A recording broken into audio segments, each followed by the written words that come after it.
And welcome to a post 4th of July episode of the midmajor.com women's basketball podcast. Joining us this afternoon is GCU head coach Winston Gandy. Gandy, in his second season in Phoenix, led the Lopes to an 11-9 mark in the Mountain West, a sixth place regular season finish after a 1-10 start to the regular season. Coach, thank you for joining us. Thank you for having me. Let's kind of go back to the beginning of last year. That 1-10 start, I'm sure, wasn't what was on the bingo card.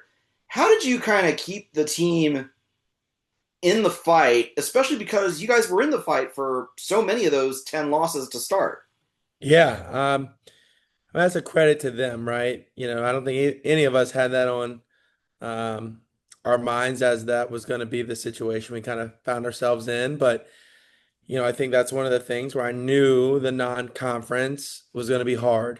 Um, in hindsight, I definitely should have scheduled more accordingly when you are adding 13, 14 new faces and two returning players.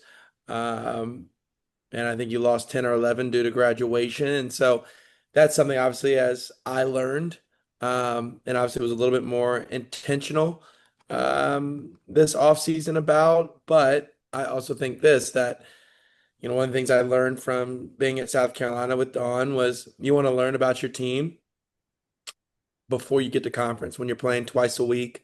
Because it's really hard to make changes through conference, meaningful ones. And so I do think that we flipped the script. We were a much better team, in the back half of the year than we were in the front half. And, um, an ankle roll here, a game there. And, we weren't completely out of reach of, the top four, given everything that we obviously, went through in the early part of the season. And you return your leading scorer in Chloe Mann. Lamendola leaves for Miami of Ohio, but you're still in a pretty good spot. You were quite busy in the portal this offseason. You bulked up on some size, including some power conference transfers in that post spot. Kind of talk about the added depth down there and how you hope that will help a defense that was lower half in the Mountain West rankings. Yeah, I mean, I think it was very evident.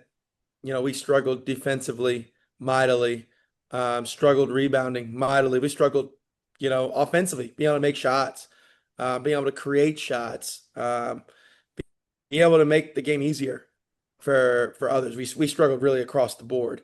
And so that was obviously something that we looked to address to bring in players that have the ability to make the game easier for others, players that, can rebound and give us a presence obviously down low. And, when you look at some of, all of our transfers, whether, obviously, I think who was first? I think Kiana, Foz, and Maya, and then Nitty from Florida. Like they were kind of the first three that kind of said, yes, we're going to do this. And then I think, good players want to play with other good players. And I think those players kind of saw that they could impact at a high level. And credit to the players that are returning because they welcome them in. And I think we all want to win. And when you have people that all kind of unite to a common goal, um, it's infectious. It's a pretty fun environment. Um, and really, really excited to kind of see what it looks like this year. You talk about bringing the Foz sisters into the fold. Kind of a theme of kind of the WAC era and Molly Miller's tenure in Phoenix was, sisters staying together and choosing to play together. And talk about how that process played out for the two of them. Yeah, I mean, I'll be honest, they did not commit at the same time. Different times, we treated each one individually. Obviously, two different personalities, although they come from a great family, great parents. Um, both had different roles. Obviously, with Kiana bringing us some, I would say, some emotional maturity, especially in that point guard position, which we struggled with last year. And then obviously Maya had a heck of a year in the Missouri Valley, freshman of the year, being able to score the ball at a high level, being able to play on and off the ball, is it was really important too. where we could add another person that could make plays with the ball in their hands. So, we wanted to keep, obviously, the sisters together, so to speak, but their recruiting process couldn't have been more different. They can't be more different personality wise, play style wise. But again, I think good people want to be around good people, and very blessed, very fortunate that they wanted to be a part of GCU here. What's the next step in the evolution of Chloe Mann? She returns as your leading scorer with the Mendola transfer. She's now your leading 3-point shooter coming back. What's the next step in her evolution? Well, I think the ability to be able to change your mind and her pace.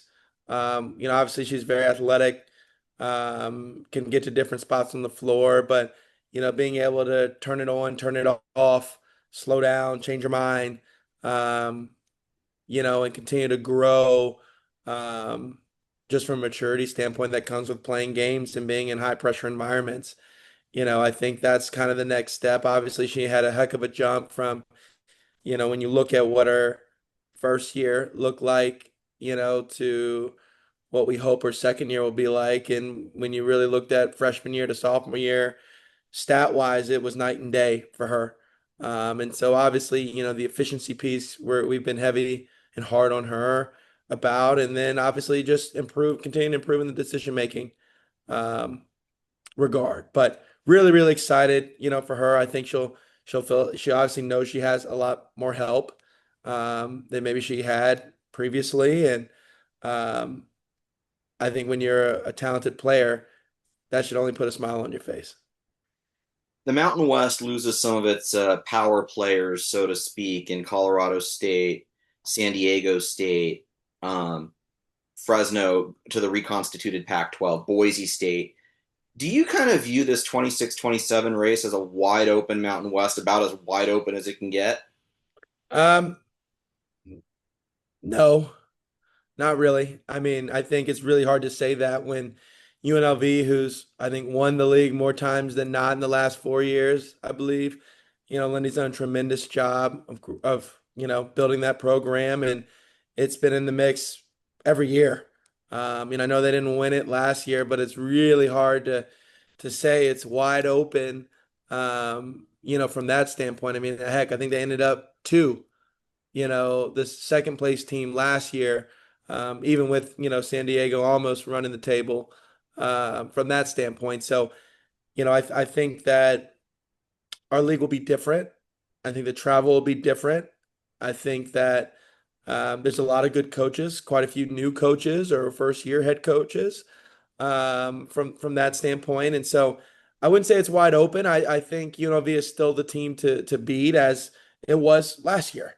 I mean, I believe they were preseason number one, from that standpoint, and as they probably will, as they should be coming into the year. And so, for me, that is the team to beat. They have been on top of the conference um, more times than not than any of the other schools in the conference can say.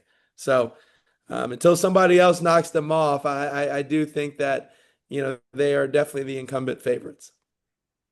What was the biggest, you were a career assistant, right, before stepping over those 6 inches in one chair. What was kind of the biggest thing you had to learn on the fly in terms of, calling timeouts, because it's a lot different, being in that first assistant's chair than the chair or standing up, right? Yeah, yeah, yeah. I mean, I think learning your team. I think learning every team responds differently. Every person, I mean, I already kind of knew this in the sense of you don't coach anybody the same, because everybody's at different starting points.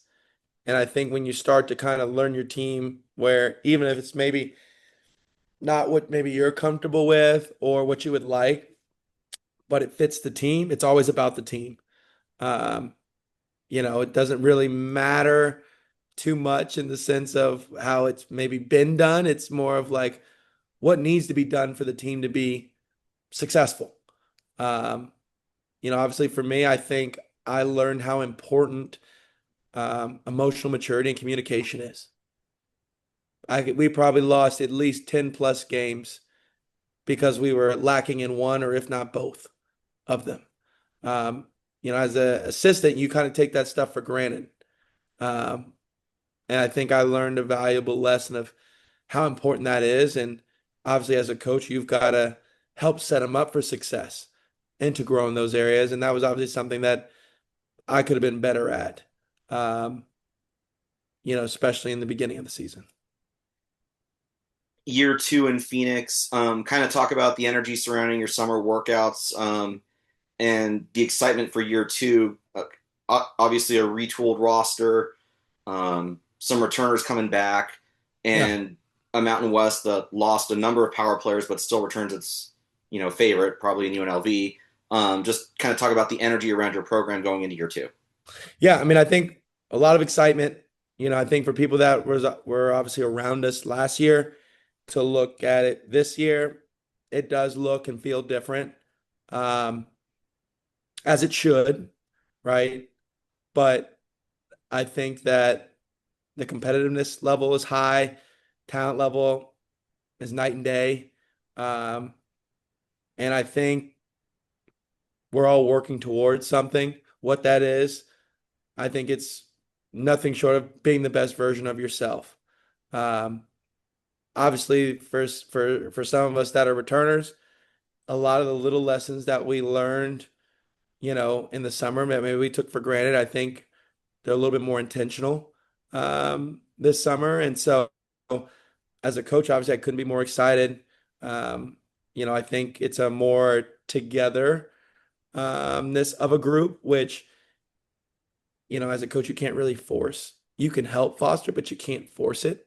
And you know what it looks like. You also know what it doesn't look like. And so, very blessed, very grateful to have such a good group, um, that with a lot of new faces and a lot of, probably individual expectations, have really done a good job thus far coming together. Going back to kind of when year one and when you were hired, did you kind of feel like you were somewhat in a rush to put things together, considering, GCU had just gotten knocked out of the first round? Molly takes the ASU job. You guys in South Carolina are still humming right along in the national tournament when you're going through the process. So talk about trying to play the juggling act between South Carolina assistant and first time head coach and how that went for you. Yeah, I mean, listen, um, I would not have changed anything, in the sense of I believe in your word. Um, I gave my word at the start of the or the end of the spring after my first year that we had unfinished business, at South Carolina, and I wasn't thinking about being a head coach then. I'm thinking about, okay, how do we go win back-to-back national championships, from that standpoint, and that's where I was up until the end. Our last game, obviously, we made it back to the national championship game, and, and got beat, but I think for me, I've always been somebody that your word is your bond. And I gave my word to South Carolina, and I'm very blessed and grateful that the administration at GCU, um, allowed me to do that. And um, was it a whole lot different this year, this go around, when obviously when the portals opens a whole lot later, essentially you're starting at the start time of everybody? Yes, night and day. I think you can look at our roster and tell that. Um, but I probably learned a whole lot about myself, a whole lot about our group and, the conference and what some things we have to do differently to be better. Specifically out of the gate. Basketball is such a game about momentum, whether it's game to game or quarter to quarter. When you have the momentum, it's awesome. When you're trying to find it, it can be challenging. When you feel like you've lost it, it could be games or weeks before you get it back. And so I think I learned a lot, was very, very grateful, a lot of growth. I mean, I saw obviously two different teams. When you look at November and December to January, February, night and day. And so I do know it kind of gave us some confidence into what we were doing was working. And so obviously we got to kind of pick that apart and look how we can be a little bit better coming out the gates than we were obviously um, last year. But definitely a huge difference, but a learning experience, if you will, and is one of those things where I would not have traded anything, or really, like I said, the only thing I would have done differently was probably scheduled differently. And Uh, speak. Go ahead. from that standpoint. Yeah. But outside of that, I don't really have any regrets. I do believe that, God's got a plan. And here we are today. Speaking of scheduling, year number two of the Gandy era. Uh, Anything you can tease, right? I know it's just after the 4th of July in terms of what's on that non-con schedule. I Yeah. believe year number two of the agreement with South Carolina is this year, or is that 28? Next year. So they could Okay. return to us next year. So we don't have we didn't go cupcake picking, if you will, from that standpoint. So I will say this, that we have multiple tournament teams, a couple top 25 teams that will play in the non-conference. I would say it's probably a little bit more balanced of a schedule. Still challenging. I probably would argue is probably one of the most, if not the most challenging in our conference.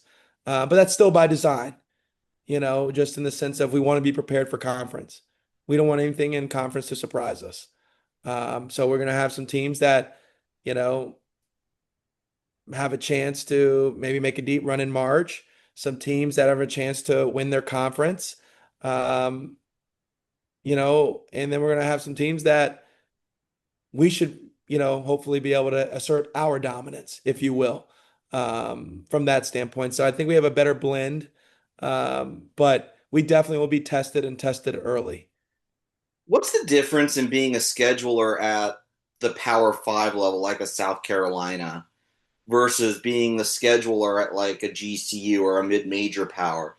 Because like Jared Olson at CBU and I have had this conversation before, and several mid-major coaches, where it's like when you win, it gets harder to find games. When you make the NCAA tournament, it gets harder to find games that next season. Is it the same thing at the Power Five level? Um, it depends on who you are. Like, obviously, um, when you're at a place like South Carolina, um, it's hard in the sense of you want to challenge your team. And there's only so many teams that can challenge you, right? And when you look at RPI, and I think they got a new metric now, web, something like that. I forget exactly what it is, but everybody's kind of jockeying for, to have the best resume, so to speak. And so does it make it challenging? Yes. But I've found that if you're persistent and you stay true to who you are, um, you're not going to get everybody you want. Nobody does. You're not going to get the perfect schedule, right? A team that maybe, we try to get a lot of our scheduling done early in November and December when we were losing. That's been my experience. Now, obviously, I haven't lost too much in November and December in my career, but teams are more willing because they think you're going to be bad, right? And then you go run 3, 4, 5 games in a row, and now they're like, yeah, crickets. They won't even pick up the phone. So you play a little bit of that cat and mouse game, if you will, home court environment, where you have some places they try to cherry pick, the perfect place or, the place with the least amount of adversity. And I think that's one of the things I think I probably learned and appreciated more from Dawn was in the sense of she didn't say no to anybody. If it was neutral, if she had to fly, if it was on the road, if it was during exams or if it was, a Monday night short turnaround, like she put the team through a stress test. Um, and that was the only thing, we knew as a staff, we knew as a team. And so I do think there's something to that. So when you get into March and you got to play a quick turnaround, a top 25 team and a quick turnaround, 1 day turnaround, or you got to run through your conference tournament in 3 or 4 days and you've already played them 2 or 3 times, like it gets harder every game. Um, but when you can pull back from what your non-conference looked like, and you're like, well, heck, we played a team that was in the national championship. No disrespect to any of the other teams on our schedule, but they ain't gonna be harder. Oh, and oh, by the way, we played that team on the road. Here you go. Everybody should have felt easier than it was that first game. So giving your group some perspective, if that makes sense, Yeah, um, from that standpoint, I think is really, really invaluable. But if you're good, scheduling is hard. yeah. And what I'm appreciating this year, looking at snippets of people's schedules, is seeing the power conference teams being willing to travel to the mid majors. Look at Texas has a home and home with UW Green Bay that Yeah. was recently announced, and I think UW Green Bay is going out to Utah. I can't remember if that's part of a home and home, but like they're kind of the standard bearer in terms of getting the Power Fives to come to you as a mid major. You guys, and I know it's not on this year's schedule, but getting a South Carolina to come west Yes. Yes. in the beginning part of the season, the game needs that. I think it needs its power programs to be willing to go and make a trip or two to mid majors and do stuff like that. Kim Mulkey's done it the last couple of years at LSU. Yeah. No, I mean, like I said, I mean, everywhere I've been, I mean, Duke, obviously they we did that as well with Kara. And so it's one of those things where sometimes those environments are really hard and they mimic more what an NCAA game will feel like. Um, where you have people rooting against you. One game, anything can happen. And so, no, I mean, like I said, you can definitely, there's definitely places and people that'll do that. And obviously, with today in the college world where, people aren't trying to spend a gazillion dollars on guarantees. So it may become more and more of one of those things, well, as well. So fortunate, obviously, from a traveling standpoint too, right? Some conferences, right? If they travel a lot in their conference, they may not be traveling a lot in their non-conference, right? So, with the conference alignment and stuff like that, all things you kind of take into consideration. Talk about how the travel in the Mountain West got easier when by shedding the Boise states and the Colorado states of the world. Some of the quality programs that the conference did shed. I know it makes the conference a little more compact. Yeah, I mean, I don't know. Here you go. I don't know what team that was that showed up at Boise State last year. I was like, oh man, these guys look pretty good. From that standpoint, but we still have Wyoming, right? Huge elevation. We still have Air Force, huge elevation. New Mexico, huge. So like we still have those places where um, you feel it, if that makes sense. Obviously adding Hawaii, there's a length and time difference standpoint. So I will say this in the sense of I believe UTEP has a little bit of elevation as well. So um, we go through the gambit. I'm very fortunate that because of our location, we don't have long trips, so to speak. Um, but you definitely feel it, playing at elevation, playing at sea level, um, crossing the time zones and stuff like that. But here you go. Like that's a part of it, right? That's a part of the game. Um, nobody, or at least nowadays, a lot of people players don't want to sit and either have blowouts or not travel anywhere to play in any games. So, All right. We're going to close with a little bit of a rapid fire type of okay. deal here. Um, we'll start with what is one show that is on the Netflix, Hulu, Peacock, Tubi streaming binge watching list this summer? Oh, I think it's what on Paramount Plus, Landman. Okay, So, um, if I'm not too tired, that's what I go to sleep to. gotcha. All right. Last book you read. Oh, Two Chairs. All right. About Bob Bodine, yeah. All right. What is one thing if I was to visit Phoenix and spend some time in the office? What's one snack I'd find in the office refrigerator?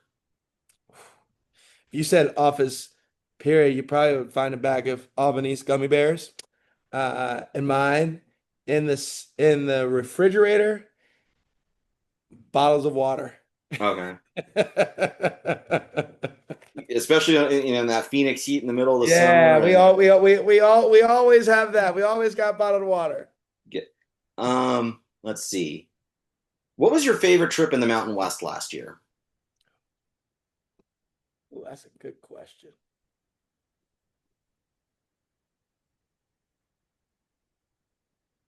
Favorite trip, I probably would say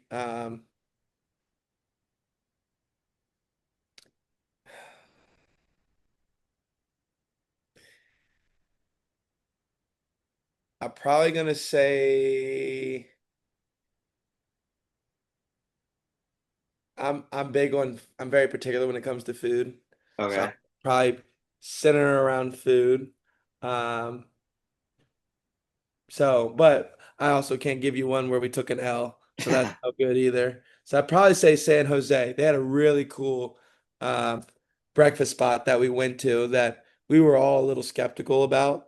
Okay. Then when we walked in, we were blown away, and we were able to get the win. So um, you got to have a win for it to be a good road trip. You Yeah. gotta you gotta come out with a win. Do you remember those places for year two as you start to put together these trips? Yes, yes, yeah, you certainly do. And then obviously if you made mistakes, stay too far away, or little tweaks you could do, arrive earlier, arrive later, practice there, don't practice there. You try to file that stuff away for the following year. All right. Let's see. Who is All right. Karaoke night at the Mountain West tournament. What are you singing? Oh, God bless. I'm hoping the batteries run out before they make it to me. Oh man, that's a good question. I'm probably something R&B. Okay.